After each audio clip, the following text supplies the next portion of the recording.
కామారెడ్డి జిల్లా కేంద్రంలోని జిల్లా గ్రంథాలయంలో ప్రముఖ కవి కాళోజీ నారాయణరావు 105వ జయంతి వేడుకలను కలెక్టర్ సత్యనారాయణ అధ్యక్షతన నిర్వహించారు. ఈ కార్యక్రమంలో collector N Satyanarayana, assistant collector Tejas, జిల్లా గ్రంథాలయ చైర్మన్ సంపత్ గౌడ్ మరియు జిల్లా అధికారులు, ప్రముఖులు, కవులు, రచయితలు పాల్గొన్నారు.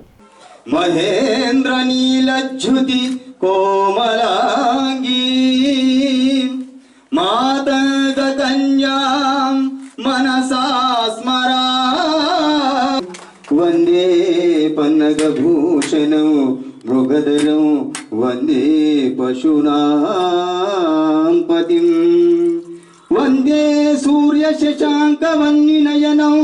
ఇవాళ గ్రంథాలయం తీసుకోవచ్చు. ఇవాళ కామారెడ్డి చరిత్రలో ఒక అద్భుతమైన రాశి వనాన్ని సృష్టించినటువంటి గొప్ప సృష్టికర్త. ఇవాళ ఏ కవైనా కామారెడ్డి నూతన జిల్లా చరిత్ర రాయాలంటే అందులో మొదటి పేజీ మన జిల్లా కలెక్టర్ గారికి ఉండవలసినటువంటి గొప్ప నిర్ణయం. ఎందుకంటే రాయాల్సి వస్తే కవులు ఇక్కడ ఉన్నారు. అందులో మొదటి పేజీ చరిత్రలో నిలిచిపోయే విధంగా ఇవాళ మన జిల్లాను అన్ని రంగాల్లో కాపాడినటువంటి ఆస్తులు కూడా పరాయి ప్రాంతం కాకపోతే మన జిల్లాలో అటువంటి ఆస్తులను గొప్ప నిర్ణయం తీసుకొని మన జిల్లాకు చెందే విధంగా ఇవాళ కామారెడ్డి జిల్లాను అన్ని రంగాల్లో అభివృద్ధి చేసినటువంటి